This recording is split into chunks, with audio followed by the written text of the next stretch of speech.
Hey guys, Domenic Nesci here from Cribs, and today we are with Adam Sparks, the man from McGrath. You've been in business for 20 odd years. I know that you started off in, you told me earlier, in suits. That's right. And actually sold John McGrath's suit, and that's how you got into the industry. I did, Dom. Firstly, thanks very much for having me today. Yeah, it's honoured to be here. Honoured to be here. You've had some very distinguished guests, and so I'm privileged to be here. Yeah. But a snapshot of my career, you're right, I did start in menswear. So I left school in the late 80s and never went to uni, but I got a retail job. I worked in various menswear stores. When Giorgio Armani first came to Sydney in 1995, I took on a role there. And after around 3 years, I really enjoyed that. I did sell John McGrath a suit back then. And I was thinking, I've always had a love for property and in particular beautiful design and architecture. And I thought there's probably a good way for me to slot into a real estate career by considering a projects role. So John, to his credit, took me on all those years ago, back in 1998. And McGrath, then we didn't have the McGrath Projects, entity. But we had a few guys that were listing some great projects in and around the Sydney metropolitan area, and I was their gun salesman. So I did that for around 6 or 7 years. I then moved on to multiplex living. We had a project in Oxford Street in Darlinghurst known as Monument, which was the old Koala Inn Hotel, designed by a beautiful team in Melbourne called Wood Marsh. So working on that from McGrath, the sales director there, a mentor of mine, the old silver fox, Kevin Driscoll, said, come and work for us, Sparksy, at Multiplex. So I went over there for a few years. I enjoyed that. They decided then to really ramp up their construction business, not so much residential. Mm-hmm. And then an opportunity came up with Frasers, and in 2006 I joined Frasers, stayed with them for around 7 years. And that's an invaluable experience for me working there. I worked on some amazing projects under the guidance of Dr. Stanley Queck, mm-hmm. who had a partnership with Frasers Singapore. We worked on a number of projects, including the Lumiere building at Town Hall. That's their flagship site that kind of kicked a lot of it off, yeah, right? It is, totally. So I guess it's deemed as the first vertical village, designed by Lord Norman Foster. Amazing amenity and common area facilities for all the residents to use, and then separately a hotel component as well. Mm. In addition to that, he then moved on and did the Trio Old Camperdown Children's Hospital. Fender Catsolides design, 3 buildings as the name suggests, amazing views back to the city. And then purchased the old Carlton United Brewery just around the corner from here. One right behind us, yeah. Exactly. So then he set about finding a collaboration of the world's most talented architectural team and design team. So Lord Norman Foster again, Atelier Jean Nouvel from Paris, mm-hmm. and then the French botanist Patrick Blanc. And they then had the vision for the first 2 towers, which is one Central Park, East and West Tower. And as you can see today, it is a spectacular, finished, living, breathing community. Can I just hold you for a second? Because I know that we've still got a laundry list of other places you've worked at, because you went at Lendlease and back to McGrath now and Crown Group, mm-hmm. and you've been doing this for 20 years, so you know this industry better than most. I often take clients down to that development just mm-hmm. to show them what new development can be like. Mm-hmm. Do you remember what the original prices were for 1s and 2 beds back in the day? I do. I can tell you in 2010 we launched the project. Yeah. We were achieving around 12 or 13,000 a square metre, yeah. which for this particular postcode or area was around 25% above anything else that had ever sold in the area. So mm-hmm. we were trailblazing. We had to set about engaging with the community through a series of community consultation exercises. Yeah. We had a lot of people opposed to the development, and once they understood our vision, they became our best advocates in actual fact, and many of them actually purchased into the precinct. But from 12,000, the current resale values there are now pushing closer to 18 to 20,000 per square metre. Yeah, they're much, and the new stuff that they've sold since then is northward of that. That's again. right, yes. So for those people that don't think that there's growth in brand new property, pretty self-evident. Totally. So that's probably a good question. Now that we're, it's a great segue rather. Mm-hmm. Who do you think should be buying brand new property? I think it's a whole range. I mean, with brand new property, there is a wide selection to choose from. There has been in recent times a little bit of a stigma about the brand new, combustible cladding, opal tower, mascot towers, And I think it's left a little bit of uncertainty. But my experience tells that Australia has amongst the strictest standards in the world in terms of the Building Code of Australia requirements to complete a building. And by far and large, most projects, most developers and their builders are doing world-class design and also construction. So that said, my phone's ringing, sorry, beg your pardon. You're a busy man. You're running a number of projects at this stage. Yeah. Sorry.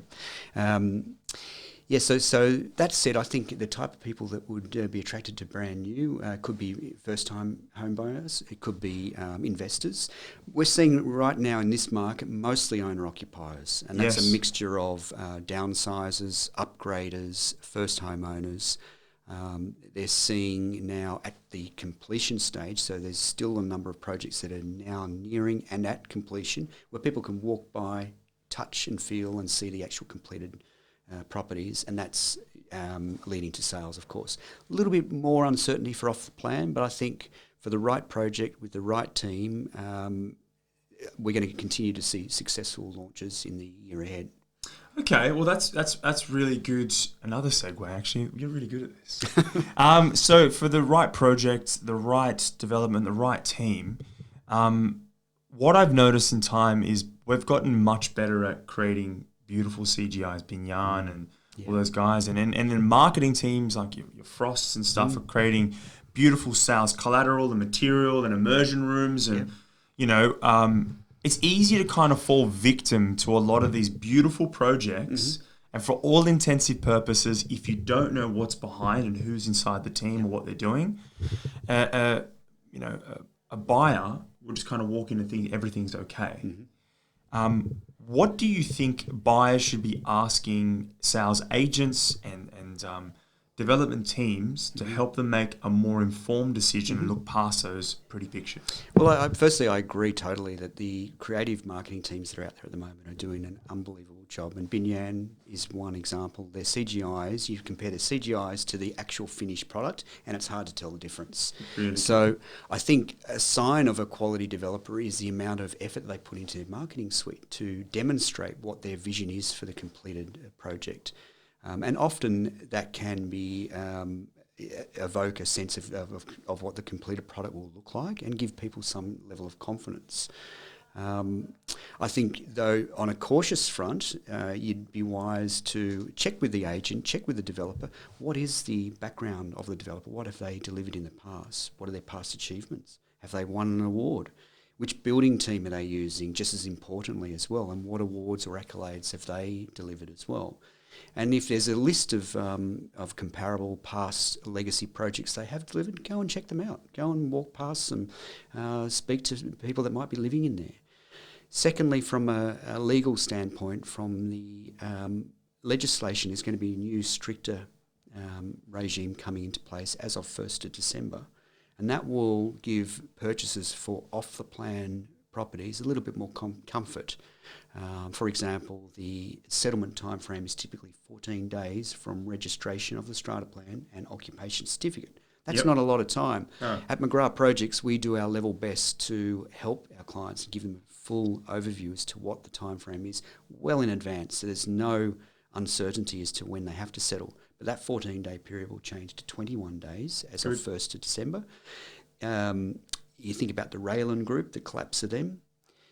They made some sales whereby their deposits were released to the purchaser, unheard of. I mean, Crazy. Why would you do that? That will strictly be forbidden from now on. And the other elements that will come in 1st of December is a 10-day cooling off period, which they may have the right to waive if they choose to do so, but 10 rather than 5 days cooling off. So there's measures that the government are putting in place from a legal standpoint that are designed to help purchasers through their purchase. I think do your research, speak to your lawyer, get some investment advice as well if you've got an accountant or a financial planner that you would deal with. Find out if it's right for you and ask the agent a whole host of questions that are going to give you a good understanding of truly what the end product will be like. So I often like to ask, how many sales have you made? What kind of speed of the site moving at? This is a bit of a leading question because I think you know where it's going. But I've walked into some beautiful developments, display suites amazing, and then you find out we've only made a couple of sales out of hundreds. Yep. And for me, that's an alarm bell because it says, well, does this developer have the capacity to meet their funding requirements? That's true. It's a really good question, Dom. I think that it's what we call qualifying pre-sales as opposed to non-qualifying pre-sales. A developer will require a certain number of qualifying pre-sales, and it's typically between 50 and 70% of the stage that might be released, or the building for that matter. But once they achieve that, then the bank will look at funding the construction, finance, and allow the builder to commence. But if the pre-sales are scarce and not to the level as required, then you really need to understand when are they going to hit that pre-sale target, because it could mean that you're buying something today and you're only one of a handful of purchases, and then what happens between now and when they start. And I guess that then comes back to advice early on and getting the marketing and also the price right too. Okay. So pricing has a lot to do with it, and the heady days where you could get, for an example, on an inner city project, 20,000 a square metre, you might now be comfortably getting 17. But for the developers that are still holding out for 19 or 20, there's going to be a shortfall there. Okay, so awesome, thank you. There's some really good questions in from the buyers. So just to summarise a lot of that, make sure you're asking plenty of questions, and you want to be looking past those pretty pictures to get to the integrity of the site. Will they meet their funding requirements? Who's the development team? What have they completed in the past? And now when you're exchanging on a contract, you've got more time to do your research, inspect some of their past sites, talk to the tenants, and just take your time in the process. You don't need to make any rash decisions.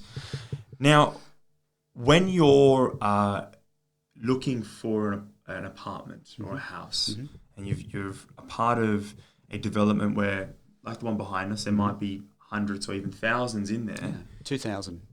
What specifically are you looking for, or what kind of recommendations or advice would you give to a buyer to help them pick an apartment or a house or a townhouse that is going to give them what they want, if it's an investment and if it's their own home? Like, how do you get them to separate from the pack? What are things you're looking for or asking to see?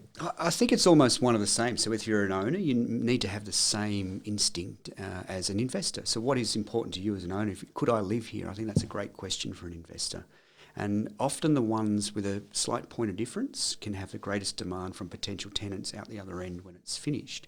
So for example, it might be that it's got a spectacular view, or it's got a ground floor larger terrace or courtyard as a point of difference. It might be that it's an unusually large floor plan by its position in the building, or it has a study nook that can be used potentially as a guest bedroom.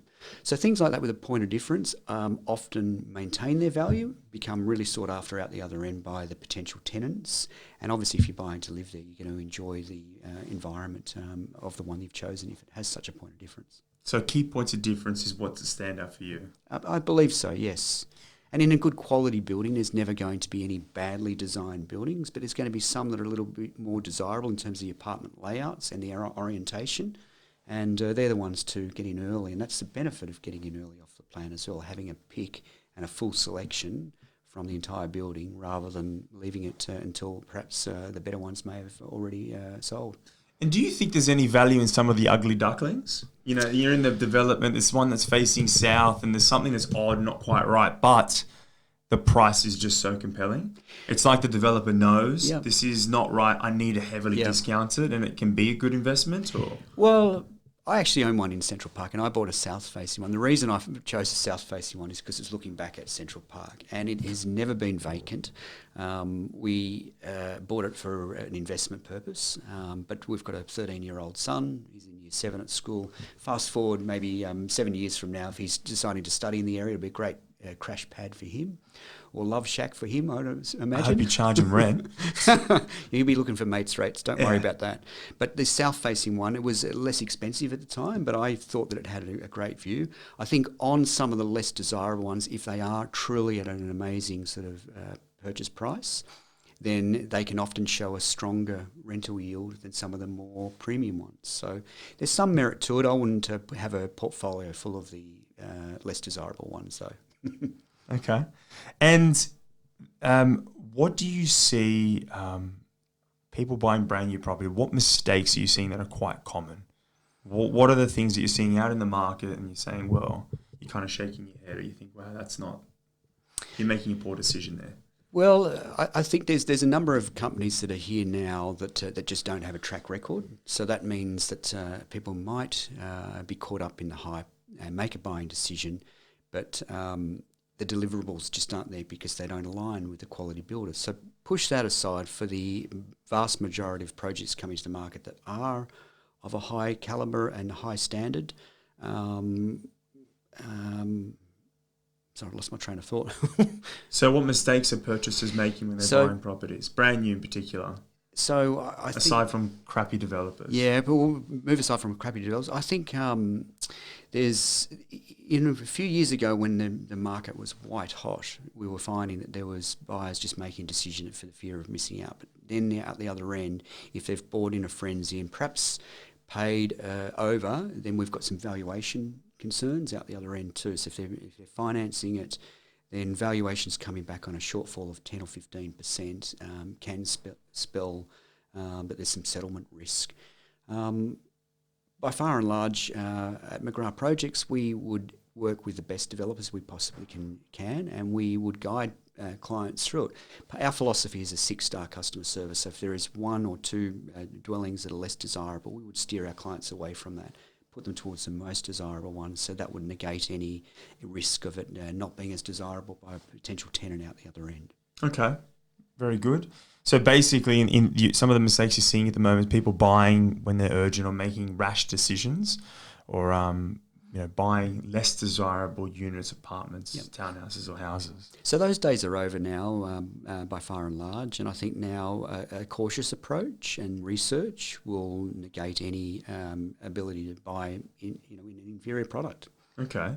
And what are some of your buying techniques for purchasers? How would you recommend a purchaser go about entering the market and look and start the search or the journey, and what kind of things would you recommend they do to go and buy property if you're a buyer's agent? Per se? I think firstly it's important to get some advice, some financial advice. So it depends, everyone's situation is going to be different, but if I use Ironfish as a company and their mantra is you must buy 4 properties. Mm-hmm. For you, Dom, that might take you 4 years. For someone else, it might take 12 or 15 years. But once you have 4 properties, that's your key to wealth creation and financial freedom. And you will want to keep and maintain it for a long time. But getting the right advice early on, so to understand exactly what your current capacity is based on your personal circumstances, will then give you an idea around a budget that you could look at. Then research it as well. Get some advice from an agent that's going to be able to recommend areas that might have a potential for growth, or a representative of a good value proposition. Research as much as you can, and it's so easy in this day and age as well with the internet and online and social media to obtain instant feedback on what other people are saying and talking about projects. Listen to this podcast, you might get a couple of tips. True. And do you think that new property is the holy grail, or should you have a mixed portfolio? I personally think there are absolute specific benefits of buying brand new as opposed to older style. They namely are that they're going to be very sought after by tenants when the building's finished, but there's also some taxation benefits too. So such as negative gearing, if there's a potential shortfall on the mortgage repayments, that shortfall as an out-of-pocket expense for you as the owner is tax deductible when you do your tax return.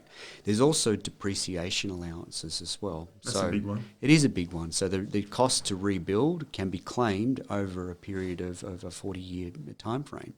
But so brand new largely, but I also believe that a mix of older style as well, in good locations, in well-maintained buildings without a massive strata, levy impost. Primarily residential, because that's what I know and love. But I think in addition to that, perhaps a commercial or retail opportunity as well, budget permitting, can also do really well. Commercial in particular, because you can often have a longer lease period, lock in a 5-year lease with a 5-year renewal period, yep. And that then generates a good solid income. I'm also seeing, though, as a lot of astute investors are now considering, is it time to buy with my superannuation? Yeah. So super, I think, is also a great vehicle to invest in property. Now, you need a large amount if you wanted to buy outright, and it is getting slightly more difficult to borrow against your super. But there are institutions that are lending against super, and if you're a person in your 30s or early 40s, I think it's a good time to consider buying something in your super. Fast forward to in your mid-60s when you're starting to think about retiring, you can have an asset that's significantly built up. So tell me, where are we buying then? What good buys are you seeing at the moment? Because McGrath Projects is across largely the whole of the nation. You're definitely across the eastern seaboard, got a very strong presence. What good opportunities are you seeing in the market that people should have a look at? Well, we are national, so you're right, but we've got some opportunities here in Sydney. We've got one that's just completed at Rouse Hill. It's 136 apartments with 24 still for sale. So there's a number of one bedrooms that are around 530. There's a number of two bedrooms from 675. Of course, under 600,000 for first homeowners, there's the benefit of the homeowners grant and also the free stamp duty. Yep. So other than Sydney, which traditionally is going to be a little bit priced higher, I'm seeing some great value in southeast Queensland. So we've got a team on the Gold Coast, we've got a team in Brisbane, stretching right up to the Sunshine Coast. One project in particular by the Chang Fa, CHANGFA, Chang Fa Group, is in Hope Island, around 17 kilometres north of Surfers Paradise. Hutchinson is the builder there, and we've got house and land there from $498,000 up to over $600,000. There's a number at $537,000. I think they're exceptional value. 3 bedroom, 2 bathroom, beautifully designed, 2-storey townhomes. Yep. And we are mostly seeing owner-occupiers and indeed first homeowners. There's a number of couples that I'm aware of that have come from Sydney. They see an absolute value proposition. They're relocating on a lifestyle choice on an affordable home. But for investors there at $498,000, you're going to rent for $550 per week. It's a good rental return. It certainly is. And you've got a nice site in Melbourne. Hate to give another project a plug, but I saw it. I like it. It's a great area on the city fringes. And yeah, thanks, Dominic. We've got a developer that we work closely with. It's called the Salter Group, and they happen to be shareholders of McGrath, I should add. But they have 2 projects in Abbotsford, which is around 3 k's from the Melbourne CBD. Right next to Collingwood. Yeah, not far. Richmond is the next door suburb, but across the road from Kew and Hawthorn. But it's literally right on the banks of the Yarra River, big north-facing parcel of land. It's called the Park House Apartments, and it's a large building. It's over 2 buildings, finishing next year in July and October. But on a waterfront, you think about Sydney waterfront. I know that's riverfront as opposed to harbourfront, but 12,000 a square metre, I think that represents some very good value. Put that in perspective, there's $485,000 one bedrooms, $720,000 2 bedrooms. 3 bedrooms are almost completely sold. And then next door there's an adjoining site which are oversized 1, 2, 3 and even 4 bedroom apartments, and that's in Warmer Street, warmer.com.au. But Bates Smart Architects on that one, and beautiful finishes, amazing finishes. The display suites alone are spectacular. And Melbourne do a really good job. I have to come up and check it out. You'll have to, Dom. Yeah, let me know. Yeah. I'll get you through. I'll roll the red carpet out for you. Yeah. Okay.